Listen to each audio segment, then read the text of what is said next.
አሳዛኝ ዜና የተማሪዎች ዴስ ቲቪ ውስጥ ኳስ እያዩ በነበሩ ተማሪዎች ላይ በተጣለ ቦምብ ሁለት ተማሪዎች ህይወታቸው ሲያልፍ እናቱን በጣም የሚወድ ልጅ ነው። ስለ እናቱ አውርቶ የማይጠግብ ሰው ነው ሶፎንያስ ጋዜጠኛው።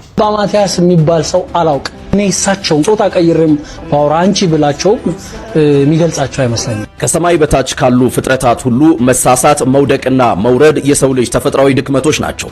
ሁለት ሼኮች ከኢድ በኋላ ወደ ኦርቶዶክስ እምነት ተከታይ እንደተቀላቀሉ ነው ሰማን። ፓርቲ ውስጥ ወይ መንግስት ውስጥ ሲፈጠር ህጋዊንም ህገወጥ መንገድንም እየተከተሉ ህዝብ መበዝበዝ፣ መዝረፍ ምንም አይነት ነገር እንቅስቃሴ አልታወቀም ይላል። ይቀጥልና አሽከርካሪዎች የተለመደ ስራችሁ ልትቀጥሉ።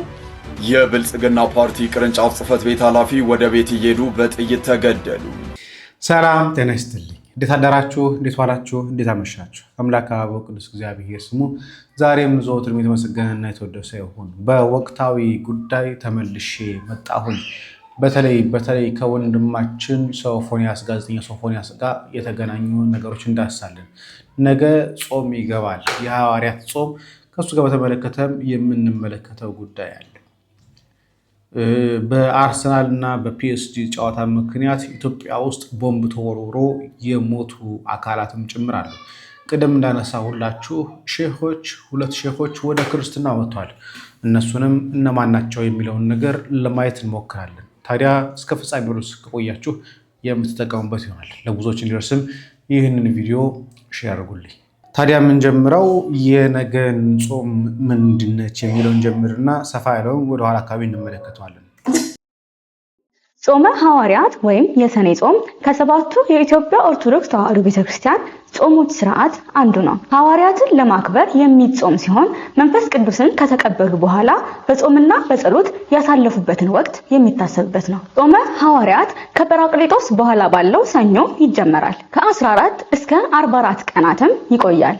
ሐምሌ 5 ደግሞ ያበቃል። የቅዱስ ጴጥሮስና ጳውሎስ ዓመታዊ በዓል ፋሲካና ጰራቅሊጦስ ስለሚንቀሳቀሱ የዚህ ጾም ርዝመት በየዓመቱ ይለያያል። የሐዋርያት ጾም ከቤተ ክርስቲያን ጥንታዊ ጾሞች አንዱ ነው። ቀድሞ የጰራቅሊጦስ ጾም ወይም ደግሞ የደቀ መዛሙርቱ ጾም በመባል ይታወቅ ነበር። በ325 ዓመተ ምህረት የኒቅያ ጉባኤ ስሙን የሐዋርያት ጾም ብሎ ቀየረው። የመጀመሪያው ማስረጃ በቅዱስ አትናቴዎስ 373 ዓመተ ምህረት ጽሑፎች ውስጥ ይገኛል። ጾመ ሐዋርያት ቅዱሳን ሐዋርያት ወንጌልን ለዓለም ለማወጅ ሲዘጋጁ ያደረጉትን ቅዱስ ወግ ይከተላል። ይህ ጾም በጾምና በጸሎት እግዚአብሔር ቁርጠኝነታቸውን እንዲያጠናክር በሚስዮናዊ ተልኳቸው እንዲገኝላቸው ለመጠየቅ ነበር። ቤተክርስቲያን በፋሲካ የ50 ቀናት ወቅት ማብቂያ ላይ ይህንን ጾም እንድንጾም ትጠራናለች።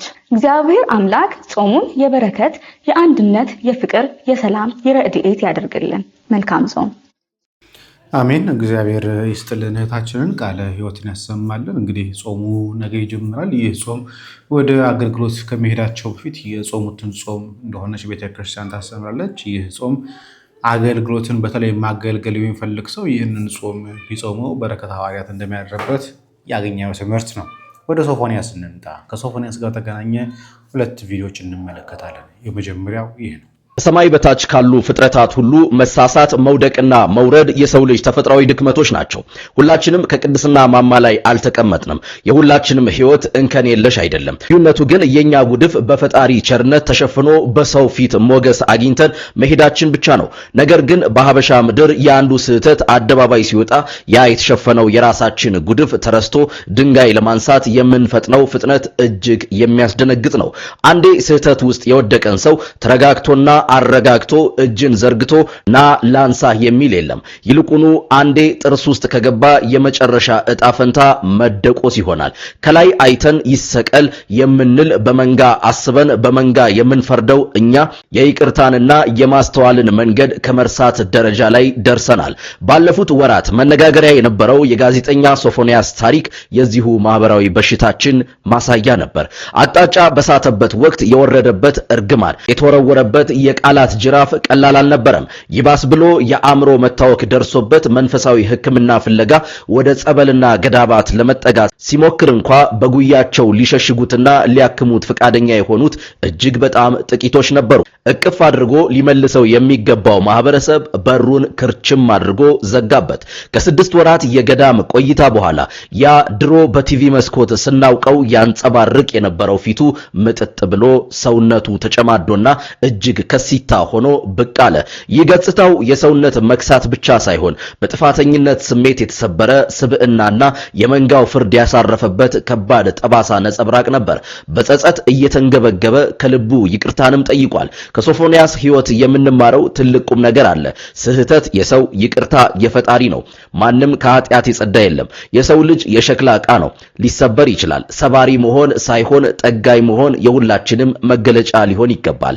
አንድ ድንገት ሕይወቱ የጨለመበትን ሰው ስናገኝ በጩኸትና በወከባ ጨምረን ከማስደንበርና ከመርገም ይልቅ ቆም ብሎ ማስተዋልና ለሰዎች የማገገሚያ እድል መስጠት ይገባል። ርህራሄ የጥሩ አማኝነት መገለጫ ነው። እውነተኛ መንፈሳዊነት የታመመን ማከም፣ የጠፋን መፈለግ እንጂ የተሰበረውን ጨርሶ ማድቀቅ አይደለም። በመጨረሻም አዎ ሶፎንያስ እጅግ ሰቅጣጭ ወንጀል ውስጥ ነበር፣ ግን አሁን ቅጣቱን ተቀብሏል። ይቅርታውን እንቀበል፣ በምንችለው ሁሉ እናግዘው፣ እንዲያገግም ጎኑ እንሆንለት እላለው ይላል መንግስቴ የጠቢባኑ ልጅ። የኔም ሐሳብ ነው። የእናንተስ ሐሳብ ምንድነው?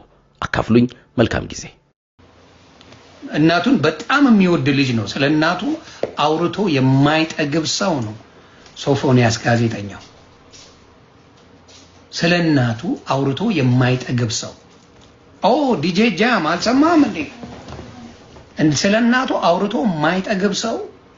እሱ ላይ ያለው መንፈስ በጣም ርኩስ ነው። እናቱን በዘይት ሊቀቅላት ነበር።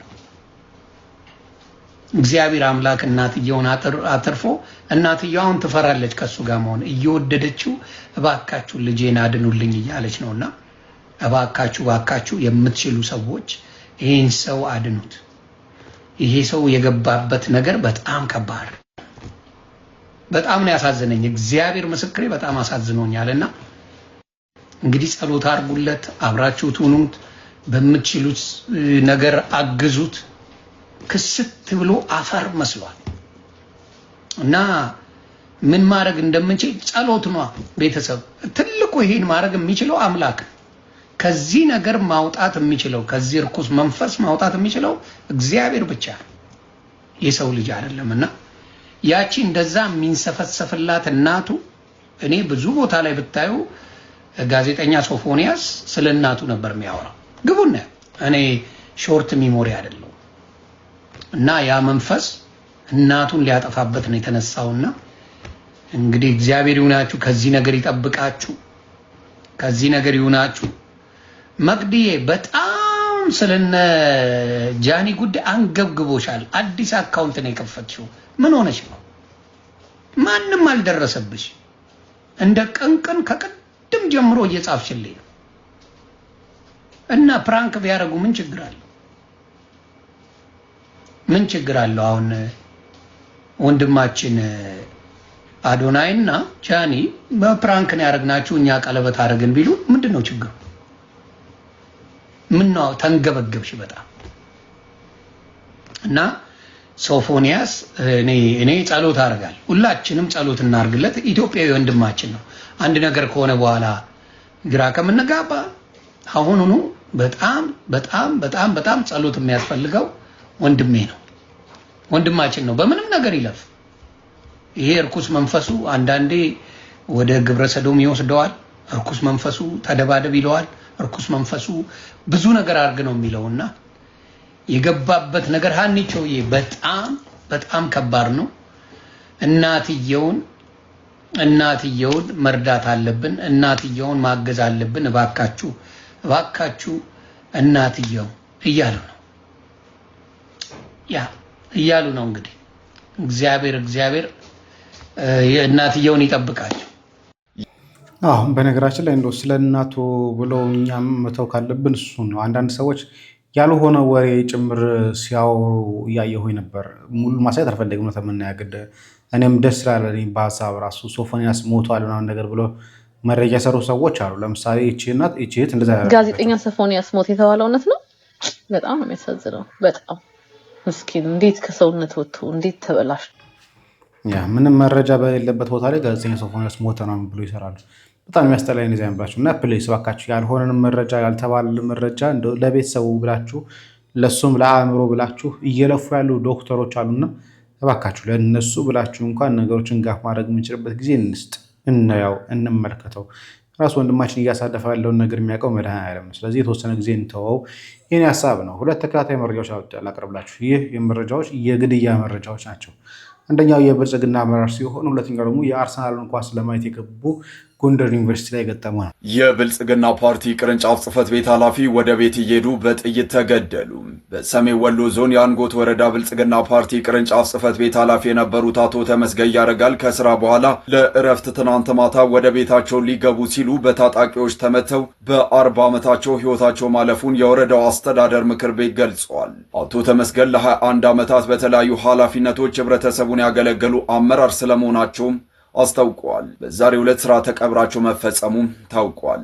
ሆገናን ዋጅረ ፓርቲ በዳዲና ኦሶመነ ዴማ ጅረን ሳዛኝ ዜና የፒኤስጂ እና የአርሰናል ጨዋታ ትናንት ግንቦት 22 2018 ዓ.ም ጎንደር ዩኒቨርሲቲ ጤና ሳይንስ ካምፓስ ከምሽቱ 2 ሰዓት አካባቢ የተማሪዎች ዴስቲቪ ውስጥ ኳስ እያዩ በነበሩ ተማሪዎች ላይ በተጣለ ቦምብ 2 ተማሪዎች ህይወታቸው ሲያልፍ ከ20 በላይ ተማሪዎች መቁሰላቸውና ሕክምና እየተደረገላቸው መሆኑ ተሰምቷል። በዚህም የተነሳ ከጧቱ 12 ሰዓት በፊት መውጣት እንዲሁም ማታ 12 ሰዓት ላይ ወደ ግቢ መግባት ተከልክሏል። ለሞቱት ነፍስ ይማር፣ ለቆሰሉ ደግሞ ቶሎ እንዲያገግሙ እናት መረጃ ይመኛል። ኦዱ ገዲሲሳው። በነገራችን ላይ የሟቾች ቁጥር ቲክቫህም እንደዘገበው ሌሎች ሚዲያዎች እንደዘገቡት አሁን ላይ ወደ 3 አድርጓል። አንደኛው በእርግጥ ሁሉም ሆስፒታል ደርሰው ነበረ። ሆስፒታል ክትትል ከተደረገላቸው በኋላ መትረፍ ያልቻሉት ናቸው። እንግዲህ 2 የነበሩት አሁን ወደ 3 ያደጉት ማለት ነው። ኳስ ለማየት በገቡበት በሰላም እየተመለከቱ በነበረበት ሰዓት ላይ ነው ቦምብ የተወረወረባቸው። መጀመሪያ በጣም ድምፅ ሰማን። ከዛ ኋላ ልንንቀሳቀስ ስንል ግን ኃይለኛ መናወጽ ሆነ ነው ያሉት ተማሪዎቹ። እንግዲህ ለሞቱት እግዚአብሔር አምላካችን ነፍሳቸውን ይማርልን። ቆስሎ ያሉ አሁንም እየታከሙ ያሉ አሉ። እነሱንም እግዚአብሔር ይማራቸው። ወደ መንፈሳዊ ደግሞ እንመለስ። ማቲያስ የሚባል ሰው አላውቅ። እኔ እሳቸውን ጾታ ቀይሬም ባወራ አንቺ ብላቸው የሚገልጻቸው አይመስለኝም። ይህ ሰውዬ እንግዲህ እንደዚህ ቅዱስ ፓትርያርኩ ላይ አፉን ከከፈተ በኋላ እንደፈለገ ካላገጠ በኋላ አሁን ደግሞ ቤተክርስቲያኒት ውስጥ መድረክ ተሰጥቶት በትልቅ አውደ ምሕረት ላይ ቆሞ ሐሰተኛ ትምህርት ሲያስተምር ደግሞ እንመለከተዋለን። በመጀመሪያ ደረጃ እንዲህ ቅዱስ ፓትርያርኩን ከፍ ዝቅ አድርጎ የተናገረ ምንም ይሁን ምን በዚህ ምድር ላይ ኑረው ቅዱስ ተብሎ የመጠራት ስልጣንም ሀብትም የተሰጣቸው ቅዱሳን ፓትርያርኮች ናቸው። በሕይወት እያለ ሰው ቅዱስ አይባልም። ግን ብቸኛው በምድር ላይ ያሉ ቅዱስ የሚባሉት ፓትርያርኮች ናቸው። እኚህ የቅድስት ቤተክርስቲያን መሪ በዚህ ልክ እየተሳደበ በዚህ ልክ እየተናገረ ምንም አይነት ቅጣት ሳይደርስበት ከዚህም በፊትም ደግሞ በምንፍቅና ቤተክርስቲያኒቱን ብጥብጥ አድርጓት ተለይቶ ተወግዞ ከወጣ በኋላ አሁን ተመልሶ መጥቶ ምንም ያሞክሮ ጊዜ ሳይወስድ ሳይማር ምንፍቅናውን ሳያስተካክል በትልቅ አውደ ምሕረት ላይ ብዙ ምዕመናን ቁጭ አድርጋችሁ እንዲያስተምር የፈቀዳችሁለት ሰዎች ናችሁ ጥፋተኞች እንጂ ሰውየማ ምንም አላደረገም። አሁንም ምንፍቅናውን እየሰራው ነው። ቅዱስ ሥጋውና ክቡር ደሙን ከሰንበቴና ከምናምን ማይበሮች ጋር ያገናኘ በዚህ ልክ እየተናገረ ቅድስት ቤተክርስቲያናችንን ማታስተምሯን አስተምሮ መድረክ ላይ ወጥቶ እየተናገረ ዝም ከተባለ አሁን እዛ ቦታ ላይ ስልጣን ይዛችሁ የተቀመጣችሁ ሰዎች መናፍቃን መሆናችሁን የሚያሳይ አንድ ድርጊታችሁ ይሄ ነው። ምክንያቱም ቤተክርስቲያኒቱን እንዲያዋርዷት ቅዱስ ፓትርያርኩን በአደባባይ እንዲሰርቡ በመንፍቅና ተወግዞ ተለይቶ ድጋሚ መጥቶ በዚህ ልክ ደግሞ መንፍቅናን እየዘራ ዝም አላችሁት ማለት እናንተ ናችሁ የመንፍቅና ስበክ ዝራ ብላችሁ ያዘዛችሁት ማለት ነው። ስለዚህ ነገ እስቲ ቅድስት ቤተክርስቲያን ቀን ሲመጣ ለዚህ ጥፋታችሁ እያንዳንዳችሁ ዋጋችሁን እንደምትከፍሉ ተስፋ አደርጋለሁ። አሁን ግን ብችሉ ምዕመናን እዛ አካባቢ ቁጭ ብላችሁ የምትማሩ ያላችሁ የምታደምጡ ብችሉ ከዛ ጉባኤ ሄዳችሁ አለመካፈል ከሄዳችሁም ደግሞ እንደ ምዕመናን ጉልበት ፈጥራችሁ ሰበካ ጉባኤ ላይ ጫና አድርጋችሁ ይሄ መምህር እዛ መድረክ ላይ ድርሽ እንዳይል ማድረግ ብችሉ ደግሞ በሲኖዶሱ ላይ ተጽዕኖ ፈጥራችሁ ይሄ ሰውዬ ተወግዞ ከቤተክርስቲያን እንዲለይ ማድረግ ነው። አለበለዚያ ግን ይሄ ሰውዬ በዚያ ከሄዱ ከቀጠለ ብዙ መናፍቃንን እየፈለፈለ ለቤተክርስቲያን ጠላቶችን እያፈራ ይሄዳል ማለት ነው። ስለዚህ ትምህርቱንም ባታደምጡት መልካም ነው እላለሁ። ኮፒ ሊንክ፣ ሼር፣ ሪፖስት እያደረጋችሁ አዳርሱት። ዲን ሴሌክቲቭንም ገብታችሁ ሰብስክራይብ አድርጉልኝ። ይቆያል። እንግዲህ የዚህ ሰው አካሄድ በዋነኝነት በዳንኤል ክብረት የሚመራ ነው። የዳንኤል ክብረት ጓደኛ ነው። እሱ ነው በፈለገበት የሚሾማ ያለው። የምታስታውሱ ከሆነ መምህር ሲሳይ የተባለው በነጋሽ በዳዳ ሚዲያ ላይ ቀርቦ ስለ ቤተክርስቲያን በተናገረበት እንዲሁም ደግሞ ዳንኤል ክብረት እንዴ በተናገረበት ሰዓት ላይ እስር ቤት ወርዶ ነበር። ከእስር ቤት ከተመለሰ በኋላ ግን በማናቸውም አውደ ምሕረት ላይ ቆሞ ቃል እግዚአብሔር እንዳይናገር ታግዷል። እንደምታውቁት ራሱ መምህር ሲሳይም ወጥቶ በምንም አይነት አውደ ምሕረት እንዳይቆም ተብሏል። ዳንኤል ክብረትን ተናገረ ተብሎ ይህ ሰው ግን ቅዱስነታቸውን አቡነ ማትያስን የመሰለ አባት በሴት አንቀጽ አንቺ እያለ ሲጠራ የነበረ ሰው አሁን ቦሌ ላይ ስልጣን ተሰጥቶት በስልጣን እየሰበከ ያለ ሰው ነው። እንዲሁም ደግሞ አልፎ ተርፎም ደግሞ የዩቲዩብ ሽፋን አግኝቶ ጥያቄና መልስ እየተባለ አውደ ምሕረት ላይ ጊዜ ይሰጣ ያለ ሰው ነው። ይሄ በጣም ትልቅ ጥፋት ነው። በጣም ትልቅ ስህተት ነው። ብዙ ጊዜ ተናግረናል። በጣም ማይሆን መደረግ የሌለበት ነገር ነበር። ግን እንዳልኳችሁ ቤተክርስቲያን የሚመራው አሁን ላይ በዳንኤል ክብረትና በብልጽግና ስለሆነ ምንም ማምጣት የምንችል አልመሰለኝም። እንዳልኳችሁ ወደ ደግሞ ጾሙ ደግሞ እንምጣ። ጾም ምንድነው ጥቅሙ የሚለውን ነገር ደግሞ ወንድማችን ዲያቆን ዘማርያም ይልን። ጾመ ሐዋርያት ነገ ይገባል እንዳትረሱ። ዛሬ በዓለ ጰራቅሊጦስ ነው። የቤተክርስቲያናችን የልደት ቀን ነው ዛሬ። ቤተክርስቲያናችን ልደቷ ዛሬ ነው። ስለዚህ ለሐዋርያት የወረደው መንፈስ ቅዱስ ለኛ የሚወረድልን ሚስጥር የሚገልጽ የሚያጸና ያለ ቋንቋ ገደብ የምንሰብክበት የምናስተምርበት እግዚአብሔር አንደበት ይሆነን። ቋንቋ የተቀደሰበት ዕለት ነው ዛሬ። ይሄ ቋንቋ እንዳልሰማ ይሄን ቋንቋ ሰማይ ሸከኛ የምንለው ነገር አይኖርም። ቋንቋ ዛሬ የተቀደሰበት ነው። ስለዚህ በየትኛው ቋንቋ መስበክ እንችላለን። በገባን በአፍ መፍቻ ቋንቋችን እውነተኛውን አስተምሮ በሚገባ መግለጽ እንችላለን። ቋንቋ ዛሬ የተቀደሰበት ዕለት ነው፣ የተባረከበት ነው። ስለዚህ ቋንቋ ኃጢአት አይደለም። ስለዚህ በቋንቋዎች ሁሉ የማስተማር የመስበክን ጸጋ እግዚአብሔር ለሐዋርያት ዛሬ አድሏል። በሁሉም ሀገር ሲሄዱ ያለምንም ተርጓሚ ራሳቸው እንዲያስረዱ እንዲሰብኩ እግዚአብሔር ፈቅዷል። እኛ በዚህ መሰረት ደግሞ ማስተማር ደግሞ እንችላለን። ስለዚህ ቋንቋ የተቀደሰበት የተባረከበት ነውና ከጥላቻ ወጥተን ሁላችንም ህዝቦች በሚሰሙት ቋንቋ ሁሉ እንድናስተምር እግዚአብሔር ሁላችንም ይርዳል፣ ያለ ገደብ ያለ ሰቀቀን። ቋንቋ ግን የኑፋቄ መደበቂያ መሆን ግን የለበትም። እኔ አሁን በጣም መፈረም ነው ታውቃላችሁ። በጣም የሚያስፈራኝ ካሁን በኋላ የሚነሱ የተሐድሶ መናፍቃን እንደ ከዚህ ቀደሙ ቀላል አይሆኑ። ለምን? ብሔርን ጎሳን ተገን ያደርጋሉ። ኑፋቂያቸውን ስታጋልጡባቸው አሃ ትግሬ ስለሆንኩ ነው፣ አሃ ኦሮሞ ስለሆንኩ ነው እንዲህ ነው የሚሉት። ስለዚህ አሁን ያሉት የተሐድሶ መናፍቃን ከዚህ ቀደም እንደነበሩት አይደለም የሚሆኑት። እጅግ በጣም አደገኛ ነው የሚሆኑት። አሁን ጎሳን ተገን ያደርጋሉ። በቋንቋ ስለሰበኩ ሊያጠቃኝ ፈልጎ ነው፣ ሊያወግዘኝ ፈልጎ ነው፣ እንደዚህ ቋንቋ ስለምናገር ነው። ኑፋቂያቸውን ለመደበቅ በጣም ይሄንን ጎሳ ይጠቀሙታል፣ እስፔሻሊ በዚህ ወቅት እና በጣም ምፈራው በዚህ ዘመን የተሐድሶ መናፍቃን በጣም አደገኛነቱ ከኑፋቄው ከክህደቱ ትምህርት አይደለም። በጣም አደገኛነቱ እሱ በአበው ትምህርት ስለሚሸነፍ፣ እሱ በመጽሐፍ ቅዱስ ትምህርት ስለሚወድቅ ቀላል ነው ኑፋቄው ክህደቱ። የሚከብደው የቱ ጋር ነው? ከባዱ ነገር ጎሳን መሰረት ነው ያደረጉት። ከዛ ሰው ሁሉ ከዛ ጸጥ ብሎ ያዳምጣል። የዚህ ብሔር ተወላጅ ስለሆንኩ ነው፣ የዚህ ጎሳ ተወላጅ ስለሆንኩ ነው፣ ይሄን ቋንቋ ስለምናገር ልታጠቃኝ ፈልገህ ነው፣ ልታሸማቀኝ ነው ይላል። እሱ ሌላ ፖለቲካ ሊሰራ ማለት ነው። እና የተሐድሶ መናፍቃን አሁን በየቦታው ያሉትን ተግተን መጠበቅ አለብን። እና እግዚአብሔር ከፈቀደልን እውነተኛውን አስተምሮ ስናስተምር በየትኛውም ቋንቋ ይሁን ግን እውነታውን ትክክለኛውን አስተምሮ ማስተማር ያለበት ታውቃላችሁ። እውነተኛውን አስተምሮ በትክክለኛ መንገድ ማስተማር አለብን። እውነተኛውን አስተምሮ በቃ ጉዳያችን ከእውነት ጋር ነው መግጠም ያለበት። በሃዲኛ የሚስበከው፣ በሲዳሚኛ የሚስበከው፣ በወላይተኛ የሚስበከው፣ በኦሮምኛ የሚስበከው በየትኛውም ግን ያቺ ትምህርት እውነተኛ የሐዋርያት ትምህርት መሆን አለባት። እውነተኛ የቤተክርስቲያን ትምህርት መሆን አለባት የግድ። ኑፋቄን ሲያጋልጡ ደግሞ ኦሮሞ ስለሆንኩኝ ነው፣ ትግሬ ስለሆንኩ ነው፣ እንደዚህ ስለሆንኩ ነው አይሰራም። ምንም ሙን በየትኛው ቋንቋ ተናገር፣ ኑፋቄ ነው። በኦሮሚያ ስለተናገርክ ኑፋቄ ቅዱስ አይሆንም። በአማርኛ ስለሰበክ ኑፋቄ ቅዱስ አይሆንም። ኑፋቄ ነው። ቋንቋ መቀየር ኑፋቄውን አይቀይረውም። የሚቀይረው አስተምሮ ነው፣ ቋንቋ አይደለም። አስተምሮ ከተስተካከለ በምንም ቋንቋ ቢነገር ትክክለኛ አስተምሮ ነው። እና በዚህ መንገድ እንድታስቡት አድራ ለማለት ያክል ነው። አደጋው አሁን ከዚህ በኋላ የሚወጡብን የተሐድሶ መናፍቃን በዛ መንገድ አንዱ ማጥቂያ መንገዱ ይሄ ነው። እውነት ነው። አሁን ላይ ያለው የተሃድሶ እንቅስቃሴ ከሃይማኖት ከኑፋቄ ባለፈ ዘር ውስጥ የተደበቁ ናቸው። በዘር አሳበው የፈለጉትን ኑፋቄ መስራት ይፈልጉ ናቸው።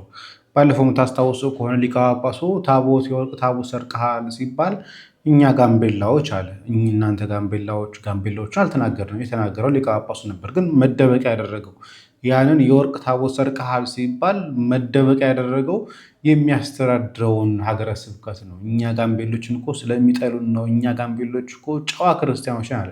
ጋምቤላን ማህበረሰብ የጋምቤላ ሀገረ ስብከትን የተናገረ የለም። ቀጥታ የተናገርነውም እሳቸውን ነበር። ከጋምቤላ ሀገረ ስብከት ከተገናኘ ዶክመንቶች እየሰበሰብኩኝ ነው፣ ፋይሎች እያስኩኝ ነው፣ መለስበታለሁ። ሰፊ ፕሮግራሞች አሉ። በተለይ ከፋይናንስ ጋር በተገናኘ የጋምቤላ ሀገረ ስብከት ላይ የተካሄደ ያለው ነገር በጣም ፋይል የለቀቀ ወጣ ያለ ስለሆነ ማለት ነው። ወደ ሼኮቹ እንጣ ከኢድ በኋላ ወደ ሁለት ሼኮች ከኢድ በኋላ ወደ ኦርቶዶክስ እምነት ተከታይ እንደተቀላቀሉ ነው ሰማን። ጉድ ነው። ከኢድ በኋላ ነው። ግን ዓለም ወዴት እየሄደች ነው? ምን እየተፈጠረ ነው ኢትዮጵያ ውስጥ? ጉድ እንግዲህ እንዳለኝ መረጃ ከሆነ እነኚህ ሁለት ሼኮች ወደ ክርስትና መጥተዋል። ሲማሩ ቆይተው ነው ወደዚህ የመጡት የሚባል ነገር አለ።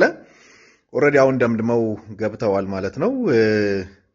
እኔ ሃይማኖት የሚቀይሩን ከዚህም ወደዛ የሚሄዱ ከሌላም ወደዚህ የሚመጡ ሰዎች ምንም አይመስለኝም። በነገራችን ላይ ማለት ጨው ለራስህ ስትል ጣፍጥ ነው። እንግዲህ ይሄ ሃይማኖት ያድነኛል ብሎ እምነት የህይወት ጉዳይ ስለሆነ መርምሮ አውቆ ያዋጣኛል ብሎ የሚሄድ ይችላል፣ የሚመጣ መምጣት ይችላል። ኤኒዌይስ ግን እነኚህ ትልቅ የሃይማኖት አባቶች ከእስልምና ሃይማኖት አባቶች ሆኑ መጥተዋል። እንግዲህ በህይወት ያቆያችሁ ነው የምንለው። በነገራችን ላይ እንግዲህ ሰው ለመዳን የሚጠቅመውን እምነት ማወቅ አለበት። ምንም ጥርጥር የለውም። ሌሎች እምነቶች አያድኑ። ሌሎች እምነቶች ከክርስቶስ ጋር ህብረት ሊያደርጉልን አይችሉም። ከእግዚአብሔር ጋር ህብረት የሚያደርግበት አይደለም። በትክክል እግዚአብሔርን ልናውቅበት የምንችል ከክርስቶስ ጋር ህብረት ልናደርግባት የምንችል አንዲት ኦርቶዶክሳዊት ቅዱስ ቤተክርስቲያን አለች። ከዛ ህብረት ሲቀላቀሉ የክርስቶስ በጎች የክርስቶስ መንጎች መሆን የሚችሉት የዛ ነው። ስለዚህ እንኳን ከሞት እንኳን ከጨለማ ወጣችሁ ወደሚደነቀው ድቅድቅ ብርሃን መጣችሁ፣ ከጨለማ ወጣችሁ ብለን እንላችኋለን። አንድ ጉዳይ ደግሞ ጨመርላት። ይህ መግለጫ ራሱ እየተምታታ ነው። ላይ ምንም አይነት ነገር እንቅስቃሴ አልታወከም ይላል። ይቀጥልና አሽከርካሪዎች የተለመደ ስራችሁ እንድትቀጥሉ ጥሪ እናቀርባለን ይላል። እንደገና ምን ጥሪ ማቅረብ አስፈልገው? ሰላም ከሆነ ማለት ነው። ነገር ግን ተመልካቾቻችን ለምን ይሄንን ማድረግ እንዳስፈልጋቸው ግራ የሚያጋባ ነው። በተለይ አርከበ ቁባይን አስታውሰውኛል። ሰው የሚያዩን ነገር ከዋሸው ወደ በለጠ አመጽ ነው የምትመራው። አርከበ ቁባይ በምርጫ 97 ላይ የታክሲዎች እንቅስቃሴ እንዲቆም ቅንጅት ጥሪ ሲያቀርብ ታክሲዎች ባንዴ ቆሙ። አዲስ አበባ ላይ ማለት ነው። በወቅቱ አርከበ ቁባይ ትዝ ይለኛል ኤፍኤም ስቱዲዮ ገቡና ኤፍኤም በጊዜው የሚተላለፈው አዲስ አበባ ብቻ፣ ወደ ክልል እንኳን አይተላለፍም። በፋና በቴሌቪዥን የሚሰጡ ያን መግለጫ ይገባኝ ነበር። አመጹ ወደ ክልል እንዳይሰጋ ነው። አዲስ አበባ ላይ ተወስኖ በሚቀር ሚዲያ ወጡና ታክሲዎች እንዳይወጥረው አገልግሎት እየሰጡ ነው፣ በሁካታና በውዥንብር እንዳትታወቁ አገልግሎቱ ቀጥሏል ሲሉ ባለ ታክሲዎች የበለጠ ተናደዱ። የአዲስ አበባ ህዝብ በመጥለጥ ተናደደ። የሚያየውን ዋሹት። በሚዲያ ላይ ወጥተው እዛው ኤፍኤም እየሰማ ነበር እየተከታተለ ህዝቡ። እና እንደዛ አይነት መግለጫ ነው ኮሚሽነሩ የሰጡት። አሽከርካሪዎች ቆሞ፣ መንገዶች ቆሞ፣ መናኸሪያዎች ተዘግተው፣ የዩኒቨርሲቲ ተማሪዎች ከየቦታው ወደ የቤታቸው ለመሄድ መንገድ ላይ ተበትነው እያለቀሱ ነው የሚገኙት። ብዙ ነገሮች እየታዩ የሚያየውን ማለት ነው ህዝቡ መመላለሻ አጥቶ በቆመበት ሁኔታ ላይ እዛው አማራ ክልል ላይ ነገሮች ቀጥለዋል ማለት ህዝቡን የበለጠ ማበሳጨት ነው። እንኳን ለህዝቡ ሊያስከፍቱለት ቅድም እንደነገርኳችሁ ነው።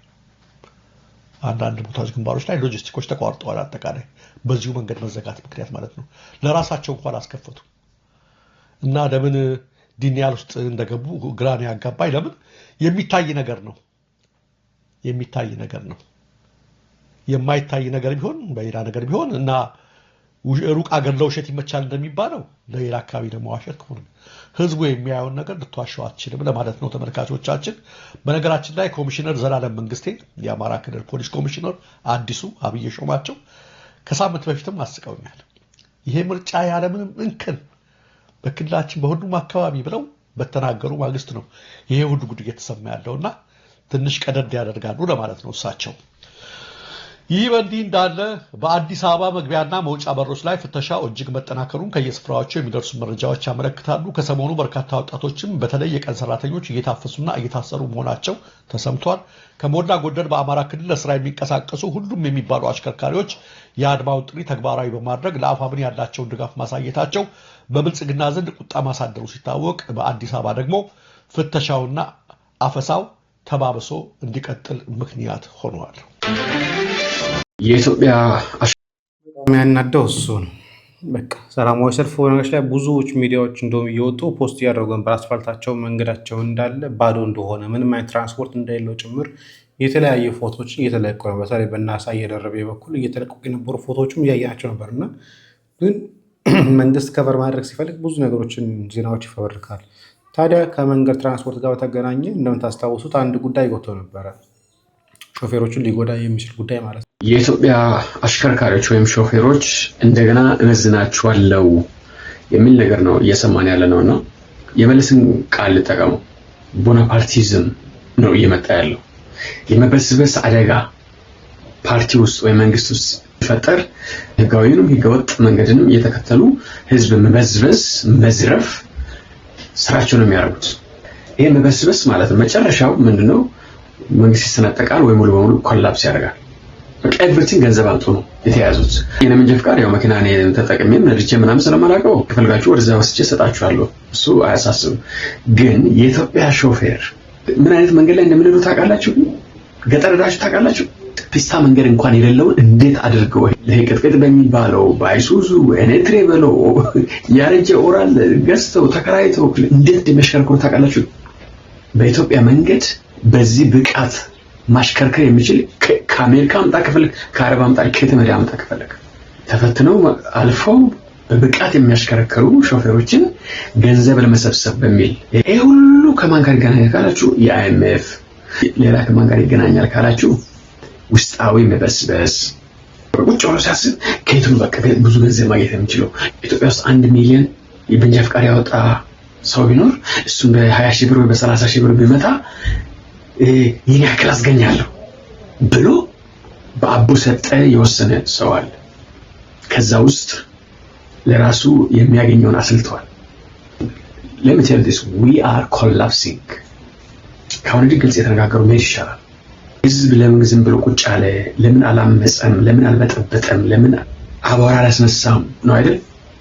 በነገራችን ላይ አንድ ሰው ለሰው ምናምን ልታስር ትችላለህ።